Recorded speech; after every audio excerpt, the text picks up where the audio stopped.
Ciao e benvenuto in questo video. Oggi voglio parlarti delle nuove schede della Universal Audio che sono uscite da pochissimo. La serie si chiama Volt. Allora, io qui ho il mio schermo, sono sul sito della Universal Audio e voglio farti vedere insomma queste nuove schede. Sono diversi modelli, come puoi vedere c'è la Volt 1, Volt 2, Volt 176, 276 e 476. Allora, fondamentalmente queste schede si vanno a inserire all'interno di un panorama di schede audio di fascia bassa, medio-bassa, dove competono anche, non lo so, ad esempio la SSL, la Audient, la Focusrite e quant'altro. Sono schede, soprattutto i primi due modelli che ti farò vedere, molto entry level e si arriva fino a un costo che è di circa 350 euro più o meno, quindi diciamo sono schede che per far podcast vanno più che bene. Allora voglio farti vedere queste schede. Sul sito della Universal Audio c'è questa tabella comparativa dove ci fa vedere appunto gli input e gli output e ti parlerò appunto di questa funzione vintage preamp che tutte le schede hanno, come puoi vedere, mentre soltanto alcune, la serie Volt 176, 276 e 476, hanno anche la funzione di compressor. Qui c'è scritto a chi serve questo tipo di scheda e ovviamente ci sono podcaster, compare qui, insomma diciamo sono schede che si prestano sia a un utilizzo per realizzare podcast ovviamente, ma anche registrazione di gruppi musicali e quant'altro. Allora, andiamo con ordine. La Volt 1, che puoi vedere qui, è una scheda molto molto semplice, assomiglia molto alla Focusrite solo. Come puoi vedere c'è un solo input che è sia XLR che jack, c'è il gain, c'è questa funzionalità vintage, puoi selezionare se è un instrument o un microfono, ha la 48 volt e questo serve per il monitoraggio delle cuffie, quindi puoi scegliere se ascoltare il suono diretto o quello che stai registrando. Questa qua è la funzione, diciamo l'ingresso cuffia, e questo è il volume. Dietro, come possiamo vedere, c'è la porta USB-C, c'è l'alimentazione, c'è il MIDI e l'uscita monitor. Allora, sinceramente il MIDI su una scheda così piccolina non so che senso ha, però l'hanno messo. La Volt 2 invece sembra un po' la Focusrite 2i2 perché ha la stessa cosa, le stesse funzionalità della 1, soltanto che ci sono due input.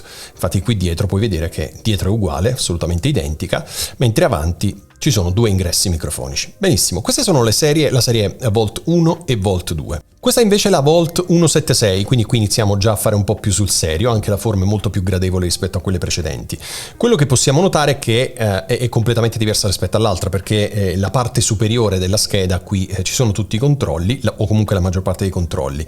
Quello che vediamo è che oltre al vintage c'è anche il compressor, che si applica a dei preset che sono ad esempio voce, chitarra, eccetera. Il gain, il volume del monitoring, se è un monitoring diretto o meno. Nella parte anteriore invece abbiamo l'input microfonico, scegliere appunto se è 48 volts o strumento, le cuffie con il volume. E dall'altro lato abbiamo, come quelle altre schede che ti ho fatto vedere, monitor, MIDI, l'alimentazione a corrente USB-C. Poi c'è la 276. La 276 è un po' come quella precedente, soltanto che ha due canali. Quindi te la faccio vedere molto velocemente, dietro è assolutamente identica. L'ultimo modello, la 476, ecco, questa è molto più interessante perché ha sempre due ingressi microfonici come la precedente, ma come puoi vedere c'ha gli input 3 e 4, ok, e c'ha 4 output e monitor left e right, quindi diciamo è una scheda un po' più seria. Va bene per il podcast? Forse troppo. Allora, queste schede sono, io non le ho provate, non le ho sentite perché sono uscite veramente da pochissimo. Tant'è che se le vuoi ordinare, diciamo, le spedizioni iniziano da novembre più o meno. Quindi c'è ancora un po' di tempo prima che arrivino sul mercato, soprattutto quello italiano. Queste schede vanno a prendere una fascia di mercato che la Universal Audio non presidiava, perché l'Universal Audio, ti ricordo, è quella della Apollo. Ok, quindi Apollo famosissima perché è una scheda audio che suona bene, ma soprattutto perché ha un corredo di plugin pazzesco. Plugin che, ti ricordo, o comunque te lo dico laddove non lo sapessi ancora, funzionano in maniera diversa rispetto a tutti gli altri plugin.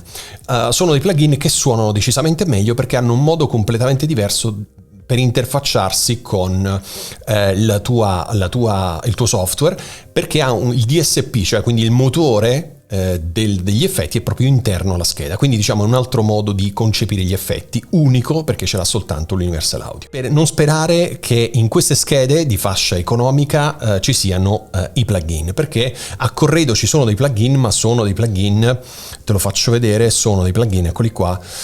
Questi qui della Marshall, quindi soprattutto per chitarra, Ableton Live, Melodin Essential, poi c'è Ampeg sempre per bassi questa volta, c'è questo reverbero, c'è un virtual drummer, c'è un virtual bassist e questo sintetizzatore, quindi diciamo non ti offre i plugin che ti offre invece la versione Apollo, che comunque ha un costo decisamente diverso, perché parliamo quasi del doppio rispetto a questa qui, alla 476 che ti sto facendo vedere. Allora, queste sono le schede, fondamentalmente tutte queste, se andiamo nelle caratteristiche, si assomigliano tutte, perché hanno la 48 volt, hanno MIDI in e out, qui dicono che hanno un studio quality headphone amplifier, quindi sembra, almeno da quello che dicono, che l'amplificazione delle cuffie sarà molto alta, quindi un volume molto forte, sarà pulita. Speriamo, perché questa è una delle caratteristiche che dal mio punto di vista è molto deficitaria in tante schede audio. Vintage mic, preamp, bla bla bla, insomma, come dire, Universal Audio ovviamente punta sul brand, punta sul suo nome, per cui in teoria queste schede dovrebbero suonare bene. Ora, è un mercato, questo di questo tipo di schede audio, già abbastanza pieno, perché ad esempio in questa fascia di prezzo, quindi se noi consideriamo, come puoi vedere questa qui, la 276, che secondo me è quella interessante perché è quella dove dietro c'è semplicemente monitor, MIDI che probabilmente non te ne fai nulla, eccetera, questa scheda qui costa 2,99 e compete con la Focusrite, la 816, che ha lo stesso numero di ingressi e, come puoi vedere, dietro ha più output e input e il MIDI. Ha anche lo SPDIF nel caso in cui ti servisse, costa 2,44. C'è la SSL2 Plus, che è una scheda sempre 2 canali, c'ha in e out MIDI, c'ha le 2 cuffie, l'output sia su RCA che jack e i canali. Io ho la versione non Plus, ho l'SSL2 tra l'altro, e costa 2,49. E infine c'è la Audient 211 euro, quindi quella più economica, l'ID14MK2, che allo stesso modo a questa manca per esempio il MIDI, però c'ha l'input ottico, quindi per espandere la scheda. E insomma sono 4 schede che io l'Audient l'ho sentita, l'SSL2 l'ho provata, la Focusrite l'ho posseduta e l'Universal Audio ovviamente no, perché è appena uscito. Come dire, in questa fascia di prezzo se la giocano veramente tanto. Dal mio punto di vista Universal Audio, un po' come SSL, e te lo dico perché io ho comprato l'SSL2, diciamo che probabilmente lavora parecchio sul proprio brand. Universal Audio è universalmente, scusa il gioco di parole, conosciuto come diciamo un grande produttore di schede audio, ma non solo, di banchi mixer e di tutta una serie di strumentazioni super professionali. Ecco, siccome l'SSL, stessa cosa, brand gigantesco che produce macchinari molto costosi e super professionali, è entrato sul mercato, Audient lo stessa cosa, probabilmente Universal Audio ha visto che mancava lei in quella fascia di mercato. Quindi che dire, sicuramente sono belle esteticamente, sicuramente suoneranno bene, ma la grossa domanda è questa: suoneranno meglio di Focusrite che costa 2,44, SSL che costa 2,49 e Audient che costa 2,11? Questa è la domanda, perché in effetti costa un po' di più e, come puoi vedere, è disponibile dentro 7-9 settimane. Io comunque ti metto in descrizione tutti i link sia delle schede Universal Audio sia di quelle che ti ho fatto vedere, Focusrite, SSL e Audient. Ci sono ovviamente tante altre schede audio in questa fascia di prezzo, ti ho preso quelle che secondo me sono più diffuse, sono più conosciute, le puoi trovare un po' dovunque. Mi faceva piacere condividere con te questa notizia perché Universal Audio, oltre ad avere Apollo e quindi tutte le schede audio della linea Apollo, ha innovato quindi con questa linea abbastanza economica rispetto ovviamente alle altre produzioni, che si chiama Volt. Quindi che dire, sulla carta sembrano interessanti, sembrano modelli carini anche dalla linea un po' particolare rispetto a quelle già viste, tranne Volt 1 e Volt 2 che sono simili a tutte le schede audio da Focusrite in poi.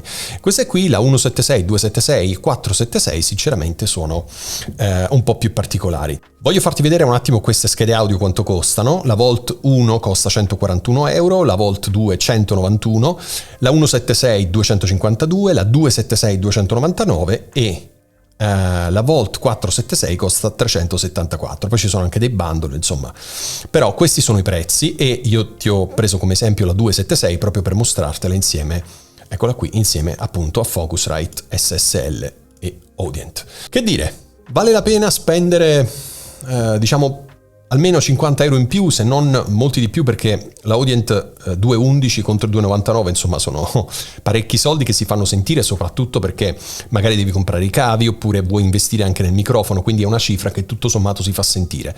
Dicevo, Universal Audio, vale la pena spendere un po' in più per avere questa scheda audio? Suonerà molto meglio rispetto alle altre? La risposta dal mio personale punto di vista è no. Perché? Perché soprattutto se fai podcast, non dimenticarti che le persone ti ascoltano con le cuffie. Molto spesso sono delle cuffie non professionali, sono le cuffie che escono insieme allo smartphone, quindi sono delle cinesate, ok? La differenza, ancora una volta, non si percepisce, non si riesce a sentire, per cui chissà. Certo, sicuramente avere una scheda audio Universal Audio senza spendere 700-800 euro come l'Apollo sicuramente è una cosa bella da tenere in studio, però se vogliamo essere pratici e concreti probabilmente almeno a questa cifra non vale la pena. Poi magari ascoltandola, e cercherò di farlo prima possibile, ascoltandola magari farò un altro video nel quale ti dirò esattamente il contrario, che è la scheda definitiva. Siamo arrivati alla fine di questo video, mi farebbe piacere sapere che scheda audio utilizzi e se hai in mente di acquistarne una, di cambiarla e con quale. Mi farebbe piacere appunto sapere che strumentazione stai utilizzando, soprattutto da un punto di vista scheda audio. Bene, per ora è tutto, io ti do appuntamento alla prossima settimana, nel frattempo ti chiedo di iscriverti al mio canale, cliccare sulla campanellina in modo da essere sempre aggiornato sui miei prossimi video. Per ora è tutto, alla prossima, buona registrazione!